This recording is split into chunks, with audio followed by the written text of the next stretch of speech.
고혁성 목사님으로서 오늘 본문 속에서 홍해 앞에 서 있는 이스라엘 백성들, 오늘 이 출애굽기 19장은 홍해를 건너는 사건이 기록되어져 있습니다. 애굽의 바로는 10가지의 갑작스러운 재앙으로 인해서 애굽이 초토화되어졌습니다.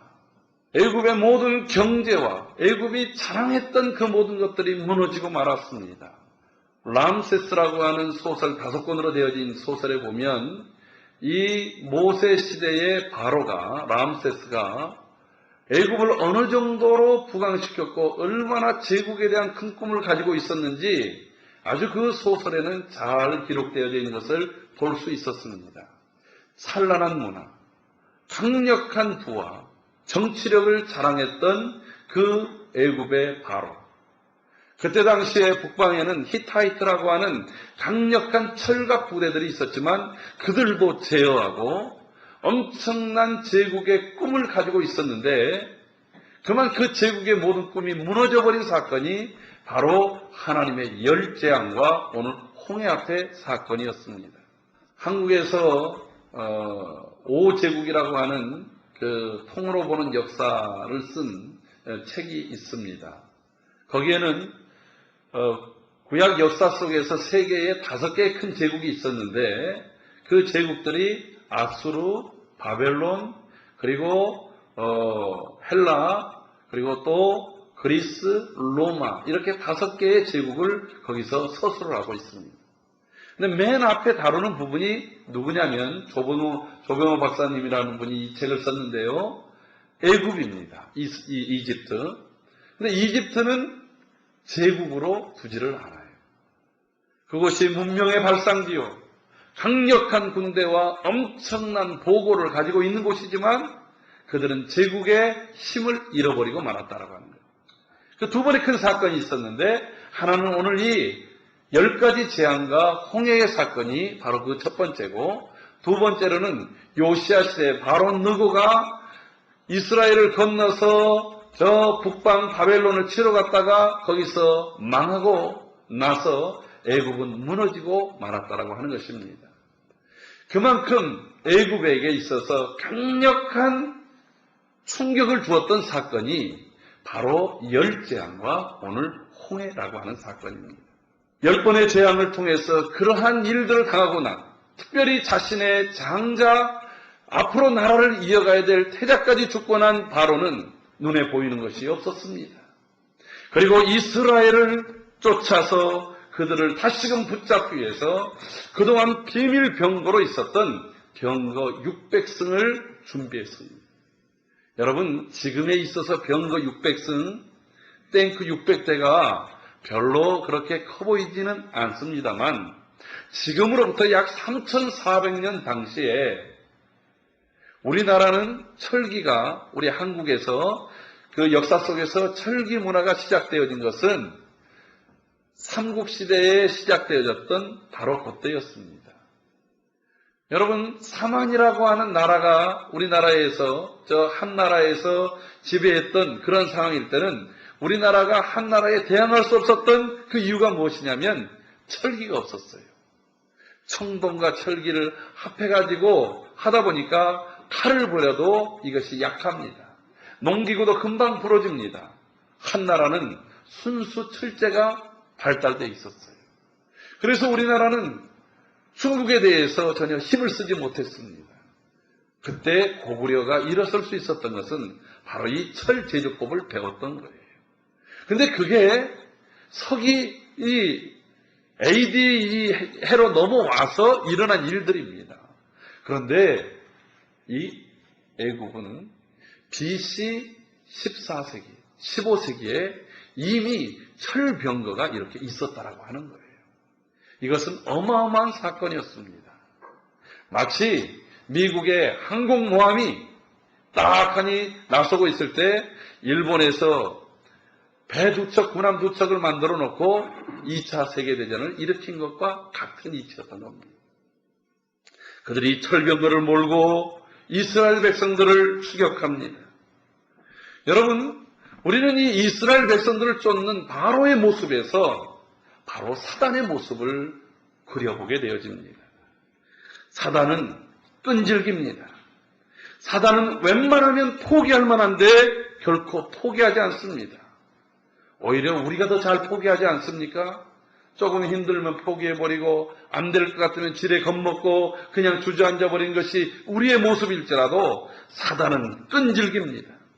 할 수만 있으면 하나님께서 한 번 택한 자는 결코 버리지 아니하시는데도 불구하고 그 택한 자들을 넘어뜨리려고 혈안되어져 있는 것이 바로 사단입니다. 사단은 성도들을 넘어뜨리기 위해서 열심을 내서 마치 우는 사자, 굶주린 사자처럼 달려듭니다. 여러분, 배고픈 사자는 절대로 사냥하는 것을 포기하지 않습니다. 사자는 결코 빠른 짐승도 아니고 순발력이 뛰어난 짐승도 아닙니다.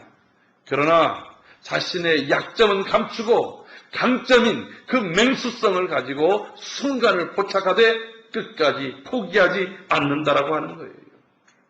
그럼에도 불구하고 오늘 이 말씀 속에서 오늘 하나님의 자녀들이 그 사단에 대해서 두려워하지 않고 끝까지 주의 이름으로 대적한다면 하나님께서 반드시 승리를 주실 줄로 믿습니다.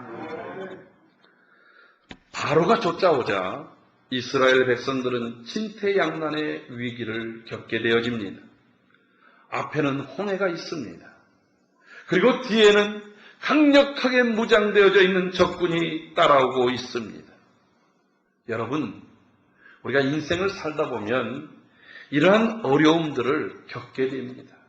근데 어려움을 겪을 때 보면 그 어려움이 한 가지씩 천천히 하나 끝내놓고 나서 좀 쉴만했을 때 몰려오는 게 아니고 어려움들이라고 하는 게 그냥 계속해서 떼거지로 몰려오는 거예요.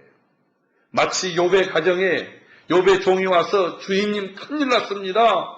지금 당신의 그 양떼들이 있는데 저 갈대아 사람들이 와가지고 싹 쓸어가 버렸습니다. 그리고 종들을 죽였는데 저 혼자만 남았습니다.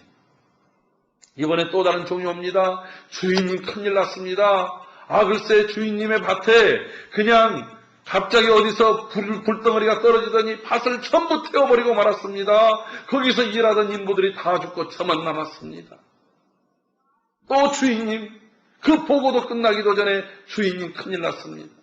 당신의 10자녀들이 함께 모여서 서로 교제하고 서로 음식을 먹고 있는데 갑자기 토네이도 같은 것이 몰려오더니 그 내 기둥을 팍 치니까 그냥 무덤 만들 것도 없이 지붕이 툭 떨어져가지고 당신의 10자녀들이 거기서 압사당하고 죽고 말았습니다.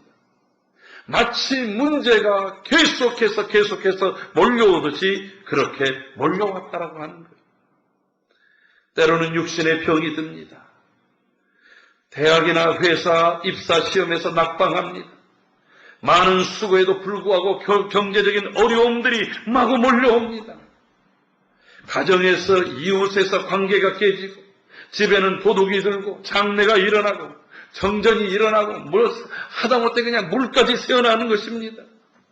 여러분, 마귀는 이처럼 하나님의 백성들이 백기를 들고 자기에게 투항하기를 바라는 모습으로 이와 같은 일들이 우리에게 한꺼번에 몰려올 때가 있다라고 하는 거예요. 저희 집에도 이런 어려움이 왔던 적이 있었습니다. 꽤 오래된 일인데요. 지금부터 한 30년도 훨씬 전에 저희 집에 저희 아버님이 이제 외국에서 원양어선을 타고 목돈을 벌어가지고 저희 집은 한국에서도 아주 맨 밑에 가면 제주도가 있어요. 그 제주도와 섬 사이에 추자도라고 하는 아주 작은 섬인데요. 거기서 배 사업을 했습니다. 고기가 잘 잡혔어요. 배가 점점 커집니다. 사업이 웬만큼 잘 된던가 하는 시점에 선원들 중에서 타지에서 온 사람들이 문제를 일으켜요. 그래서 어떻게 도망가기도 하고 어디 그냥 처박혀서 말썽을 부리기도 하고 그래가지고 그 사람을 데리러 찾으러 가는 사이에 갑자기 저희 어머님에게 질병이 찾아왔습니다. 오늘 내일을 예측할 수 없는 상황이 됐어요. 그러는 사이에 분명히 사업은 잘 되고 있었는데 저희 친척에 의해서 문서 위조가 되고 뭐 여러 가지 상황들이 갑자기 바뀌더니 그냥 흑자부도가 일어났어요. 이 사건으로 인해 가지고 6명의 식구가 5군데로 뿔뿔이 흩어져서 살아야만 하는 일들까지 벌어지게 된 거예요. 나중에 하나님의 은혜로 이 식구들을 다 회복하게 하는데 무려 17년이나 걸리더라고요. 그러니까 이 사람이 살아가는 데 있어서 문제라고 하는 게 그냥 내가 예측할 수 없는 상황 속에서 갖가지 것들이 한꺼번에 몰려온다라고 하는 거예요. 여러분, 그런 문제가 있을 때 문제는 우리의 반응이라고 하는 거예요. 제 힘으로 어떻게 할 수 없는 거잖아요. 제 힘으로 안 오게 할 수 있는 방법은 아니었지 않습니까? 그러나 그 문제 앞에 우리가 취할 수 있는 태도가 무엇인가, 그것에 따라서 인생은 달라집니다. 근데 여러분, 우리는 어떤 태도를 주로 취하겠습니까? 이럴 때 우리가 가장 들기 쉬운 그 생각은 바로 원망입니다. 도대체 뭐가 잘못된 거야? 누구 때문에 그런 거야? 당신 때문에 그런 것 아니야? 동생을 잘못 둬서 그런 것 아니야? 이렇게 원망 나올 수 있어요. 뿐만 아니라 이제는 방법이 없어. 아예 어려웠던 때는 조금만 나아져도 소망이 생기는데요. 요게 잘 나가다가 한번 꺾였을 때는 그냥 다시금 일어서는 게 어려워진다는 거예요. 어린아이가 자랄 때는 자꾸 넘어집니다. 그러나 어린아이는 넘어지면서 일어서는 걸 먼저 배우지만 연세가 들어가면서 자꾸 앉고 싶어요. 그러다가 우리는 늘 활동하다가 한 번 넘어지면 자꾸 주저앉아 버리려고 하는 그런 속성이 우리에게는 있지 않습니까? 지금 이스라엘 백성들이 이 당한 현장 앞에서 그들이 맨 먼저 나온 것은 11절과 12절, 오늘 14장 11절, 12절 읽지 않았습니다마는 그들의 반응이 이렇습니다. 제가 가지고 있는 성경은 개역개정 성경입니다. 여러분들과 조금 다르더라도 이해해 주시기 바랍니다. 그들이 또 모세에게 이르되 애굽에 매장지가 없어서 당신이 우리를 이끌어내어 이 광야에서 죽게 하느냐? 어찌하여 당신이 우리를 애굽에서 이끌어내어 우리에게 이같이 하느냐? 우리가 애굽에서 당신에게 이른 말이 이것이 아니냐? 이르기를 우리를 내버려 두라. 우리가 애굽 사람을 섬길 것이라 하지 아니하더니 애굽 사람을 섬기는 것이 광야에서 죽는 것보다 낫겠노라. 여러분, 이스라엘 백성들의 반응입니다. 이게 얼마나 대단한 독설입니까? 원망하고 불평하고 두려워하기는 너무나도 쉬운 문제입니다. 지금 이들이 하는 말이 이런 것입니다. 하나님, 이제 끝장났어요. 이제는 다 막혔습니다. 이제는 더 이상 나갈 길이 없습니다. 라고 좌절하고 원망하고 아우성치고 초조하게 몸부림칩니다. 이것이 오늘 우리 인간의 연약한 모습이에요. 이때 하나님께서 모세에게 말씀하십니다. 오늘 하나님께서 모세에게 하신 말씀이 저와 여러분들에게 주신 말씀이라고 믿습니다. 이때 우리가 가져야 될 자세가 있다라고 하는 거예요. 전능하신 하나님이 예수 그리스도 안에서 억만가지 죄악 속에 우리를 불러내 구원하셨다고 한다면 하나님께서 그 구원하시는데도 하나님 불가항력적인 은혜로 그 하나님 무조건적인 선택을 통해서 오직 예수 그리스도를 주로 믿는 그 사람들을 제한적으로 부르신 하나님께서는 우리를 잘 견인하셔서 궁극적으로 구원에 이르게 하시는 하나님이신 줄 우리는 믿습니다. 그 하나님이시라고 한다면 결코 우리에게 닥쳐있는 일들이 그저 아무런 의미 없이 주어진 일들은 아니라고 하는 것입니다. 하나님께서 우리에게 당한 일들, 우리가 경험하는 모든 일들은 하나님께서 한치의 오차도 없으시고 실수도 없으신 하나님께서 우리를 더 복되게 하시고 더 온전하게 하시고 더 가치 있게 하시기 위해서 주신 환경들인 줄로 믿습니다. 하나님이 그들에게 하신 말씀이 무엇입니까? 가만히 있으라는 것입니다. 너희는 가만히 있어. 13절 말씀, 모세가 백성에게 이르되 너희는 두려워하지 말고 가만히 서서 여호와께서 오늘 너희를 위하여 행하시는 구원을 보라. 너희가 오늘 본 애굽 사람을 영원히 다시 보지 아니하리라. 할렐루야. 오늘 여기 하나님의 귀한 메시지가 담겨져 있습니다. 가만히 있으라라고 하는 거예요. 가만히 있다라고 하는 것은 자포자기한다는 말이 아닙니다. 에휴, 내 이제 할 수 없으니까 될 대로 되라 라고 하는 말도 아닙니다. 오늘 하나님께서 약속해 주신 말씀은 내가 너희들을 위해서 대신 싸우겠다라고 하는 거예요. 내가 너희들을 위하여 싸우리라. 시편 62편 5절에 주어진 말씀처럼 내 영혼아 잠잠히 하나님만 바라라. 대저 나의 소망이 저에게서 나는도다. 사랑하는 성도 여러분, 우리가 세상의 것들을 이것저것 자세히 보다 보면 하나님에 대해서 눈이 가려지게 되어집니다. 그러나 숱하게 밀려오는 수많은 일들 앞에 일단은 눈을 감고 하나님을 보면 거기에 살 길이 열린다라고 하는 것입니다. 우리의 내가 어찌할 수 없는 위기는 오직 하나님의 능력으로 해결될 줄로 믿습니다. 바로 이 홍해, 그들은 한 번도 바다를 보지 못했어요. 바다를 건너보지 못했어요. 바다에서 살지 않았습니다. 그러나 그 홍해 앞에 내 힘으로는 도저히 할 수 없는 그 일들 앞에 그들이 할 수 있는 해결책은 그들의 배를 만드는 일이 아니었습니다. 이 한 사람까지라도 최후까지 저 애굽 군대하고 싸워보자라고 하는 것도 아니었습니다. 말 잘하는 변사를 둬서 백대를 들고 항복하면서 애굽 사람들과 협상을 꾸려보자고 하는 것도 아니었습니다.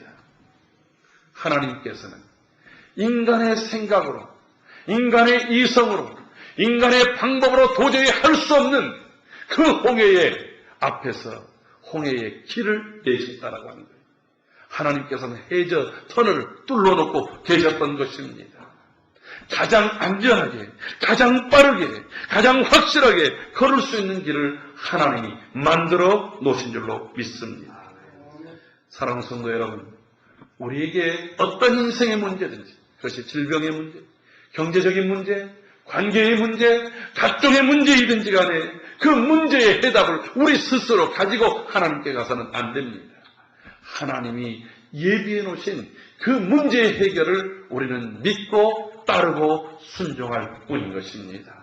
그 속에 하나님의 놀라운 역사가 나타나게 될 줄로 믿습니다. 하나님만 잠잠히 바라라. 그러면 하나님께서 가장 좋은 길로 인도해 주십니다. 하나님께서는 내가 생각하지 못했던 상상하는 방법이 아닌 그런 것들로도 인도하신다라고 하는 거예요.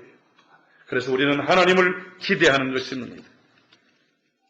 우리가 홍해 앞에 있듯이 세상에 있든지 여러분 어떤 순간이든지 하나님의 약속, 하나님의 은혜, 하나님을 붙드는 저와 여러분들이 되기를 주의 이름으로 축원합니다. 하나님께서 이스라엘 백성들에게 너희들은 잠잠히 있으라고 하시고 마치 마술하듯이 홍해를 쫙 가르지 않으셨다라고 하는 거예요. 여러분, 하나님께서는 한 방에 이 홍해를 갈라놓을 수 있는 능력이 있습니까? 없습니까? 당연히 있으시지요. 요단강을 건널 때 제사장들이 법궤를 메고 요단강의 발을 딱 내딛는 순간에 그 자리에서 물이 딱 멈춰서고 밑에 있던 하류에 있는 물들은 곧바로 내려가므로 그 자리에서 그냥 곧바로 열려버리고 말았어요. 홍해 앞에서도 그럴 수 있습니다. 그런데 홍해 앞에서는 하나님께서 이스라엘 백성들을 훈련하고 교육하고 가르치는 목적이 있었어요. 그래서 동풍을 보내셔서 밤새도록 바람의 위력으로 홍해를 가로놓습니다. 여러분, 그 바람 소리가 얼마나 컸겠어요. 미국의 토네이도가 한번 불어보면 시속 300km가 넘는다는 얘기를 하는데 토네이도 300km 가지고도 바다를 못 가르지 않습니까? 강력한 바람을 하나님께서 밤새도록 일으켜서서 그 바람의 힘으로 요 두 벽 사이를 막아놓는 거예요. 홍해는 지금 수압에 의해서 언제든지 이것이 합해지려고 그냥 으르렁거리고 있을 건 아니겠습니까? 오직 하나님의 능력이 그걸 막아놓는 거예요. 이스라엘 백성들이 밤새도록 하나님께서 홍해를 가르시는 모습을 바라보는 거예요. 그동안에 그들은 가만히 있어야 됩니다. 그 가만히 있는 것, 그것이 휴식이, 그것이 안식인 것입니다. 여러분들 이 황금 연휴에 하고 싶은 일들이 얼마나 많겠습니까? 그동안 못다 했던 것들, 지금 해야 될 것들이 얼마나 많겠습니까? 그러나 그 사이에 가장 중요한 주의를 하나님께서 우리에게 두시고 오늘 이 예배에 나와서 하나님이 나를 만져주시고 하나님이 나의 심령을 힐링시켜주시고 하나님께서 나에게 베푸신 은혜를 바라보면서 오늘 우리로 하여금 이곳에서 안식하게 한다라고 하는 거예요. 바로 기다리게 하시는 것입니다. 여러분, 한국 사람이 먹는 밥은 뜸이 들어야 되는 거 아니겠어요? 거기 기다림의 미학이 있는 것입니다. 김치도 이게 좀 숙성이 돼야 맛있는 것이 곧바로 겉절이 처음에 먹을 땐 신선하지만 매번 겉절이만 먹으면 이게 깊은 맛이 안 나잖아요. 인생의 맛이라고 하는 것은 하나님께서 기다리며 하나님을 기대하면서 쉼과 안식과 그 속에서 온전한 치유를 주시는 줄로 믿습니다. 오늘 이 자리에 있을 때에 하나님이 나를 매만지시고 하나님이 나를 주께서 붙드시고 인도하심을 경험하는 치유의 시간이 되기를 주의 이름으로 축원합니다. 하나님은 우리가 이 치유의 시간을 통해서 찬양을 통해서 기쁨이 생겨나는, 여러분, 제가 한국교회 어디를 돌아봐도 주일 오전 예배 때 이렇게 30분 동안 열정적으로 찬양하는 교회는 못 가봤어요. 담임 목사님이 아주 그냥 열정으로 영역 있는 그 반주를 하는 것을 제가 태어나서 처음 봤습니다. 아마 임진왜란 위에 처음인 것 같아요. 네. 어디서도 볼 수 없는 일이에요. 여기 오기 전에 우리 유당열 목사님 그러시더라고요. 사모님이 찬양하는 모습을 보면 눈물로서 이게 받지 않으면 한다. 그래서 제가 특별히 준비해온 게 있어요. 손수건을 준비해왔습니다. 근데 찬양하는데 감동이 되고 은혜가 되고 또 그냥 드럼을 치시는 분도 그냥 드럼 속에 예술이에요. 아주 얼마나 이 하나하나가 은혜가 되는지. 이미 30분 동안의 그 찬양 속에서 하나님이 우리의 심령을 바꿔놓는 거예요. 그래 예배가 행복해지는 거예요. 사실 제가 굉장히 등치는 일에도 두렵고 떨리는 마음으로 왔거든요. 눈총으로 저 총을 쏴야 되면 어쩔까. 근데 찬양을 하고 기도를 하고 예배가 집례되는데 사모함이 생기는 거예요. 함께 하나님께 짧게 준비한 말씀이지만 이 속에서 하나님이 우리를 만져주시고 역사해 주시고 처음 만났지만 그 속에 성령의 교통하심이 넘쳐나는 그 은혜를 구하는 거예요. 여러분, 이 예배가 즐거워야 교회 오는 게 즐거울 거 아니겠습니까? 찬양하는 것이 행복해야 어디 가서도 할 수 없는 그 찬양할 수 있는 것 아니겠어요?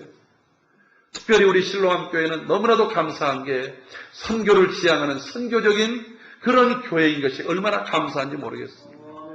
저도 이제 중국 지역에서 저희들이 돕는 곳들이 꽤 많아요. 특별히 탈북한 아이들을 케어하고 그들을 또 인도하고 또 탈북 여성들이 놓고 간 아이들을 저희들이 부모도 없는 아이들을 장학금을 지급하고 그 아이들을 돌보고 하는데 그 중에서 북한의 지하 성도들을 만나면 이들이 간구하는 게 있어요. 우리의 소원은 마음껏 소리내서 찬양하고 싶습니다. 소리내서 하나님 이름 부르고 싶습니다. 정말 소리내서 주의 말씀을 듣고 싶습니다. 여러분, 오늘 이 이국 땅에서 마음껏 하나님을 찬양하고 예배하고 하나님의 은혜를 나눌 수 있다라고 하는 것이 얼마나 귀한 일입니까? 그래서 주일이 기다려지는 거예요. 이 주일에 은혜를 받고 한 주간을 살아갈 때에 힘이 있고 능력이 생겨나는 거예요. 여러분, 성경에 하나님께서 천지를 창조하실 때 이스라엘 사람들의 시간의 시작이 언제입니까? 우리는 아침이 시작이잖아요. 근데 이스라엘 사람들은 저녁이 되며 아침이 되니 이는 첫째 날이다. 시간의 시작이 저녁부터예요. 그 말이 무슨 말이겠어요? 하나님은 우리에게 쉼을 주시고 안식을 주시고 우리 안에 회복이 일어나고 기쁨이 일어나고 은혜가 넘쳐나고서 봉사도 하고 창조도 하고 헌신도 하는 것입니다. 여러분, 예배가 여러분의 생애에 내 생애 최고의 행복이요 은혜를 만끽하는 시간들이 되기를 주의 이름으로 축원합니다. 그래서 이스라엘 말에는 쉰다라고 하는 말은 다른 말로 무장한다는 말이에요. 여러분 그런 얘기 들어보셨죠? 2명의 나무꾼이 나무를 하는데 한 사람은 1시간 일하고 한 10분 쉬고 1시간 일하고 10분 쉬는데 한 사람은 욕심껏 야 나무다 해서 계속해서 해야 되랬어요. 저녁이 돼가지고 나무 한 것을 봤더니 1시간하고 10분 쉰 사람이 계속 쉬지 않고 일한 사람보다 일을 더 많이 했더라는 거예요. 열받을 거 아니겠어. 너는 무슨 재주가 있어서 그랬느냐. 나는 10분 쉬는 동안 도끼 나를 갈았어. 이 사람은 계속 일은 열심히 했지만 땀을 쓰고 힘을 썼지만 도끼는 무뎌지고 말았던 거예요. 오늘 우리가 이 예배를 통해서 우리의 영혼이 무장되는 거예요. 우리의 삶이 무장되는 거예요. 우리의 신앙이 무장되는 거예요. 세상에서 어떤 공격이 온다 할지라도 나는 주의 이름으로 나간다고 한다면 내 삶의 모습, 우리 교회의 모습은 비록 가이처럼 약하지만 내 앞에는 골리앗이 놓여져 있다 할지라도 그 골리앗의 이마에 박히게 하는 능력과 권세가 예배를 통해서 나타나게 될 줄로 믿습니다. 또 하나 이 홍해 사건을 통해서 하나님 우리에게 말씀해 주시고자 하는 의미가 있습니다. 이스라엘 백성들이 노예 생활로 오랜 삶을 살았어요. 노예는 자기 의지가 없잖아요. 그저 시키면 시키는 대로 합니다. 누가 때리면 억울해도 그대로 맞습니다. 오래전에 쇼생크 탈출이라고 하는 그 영화를 본 적이 있는데 그 영화에 보면 40년 동안 감옥살이 했던 그 사람이 이제 너 이제 나가도 좋다 해가지고 다 늙어서 나왔어요. 미국에서 집도 줍니다. 일터도 줍니다. 그런데 이 사람 행복하지 않는 거예요. 젊어서는 그렇게 나가고 싶을 때는 못 나가게 그냥 거절하더니 아무런 힘도 없을 때 나가라고 했어요. 근데 제일 문제가 뭐냐면 이게 화장실을 가려고 해도 꼭 그 점장한테 물어보는 거예요. 저 화장실 가도 되겠습니까? 가라고. 몇 번 그러니까 화장실은 당신 알아서 가라고. 근데 문제는 당신은 자신 알아서 가면 오줌이 안 나오는 거예요.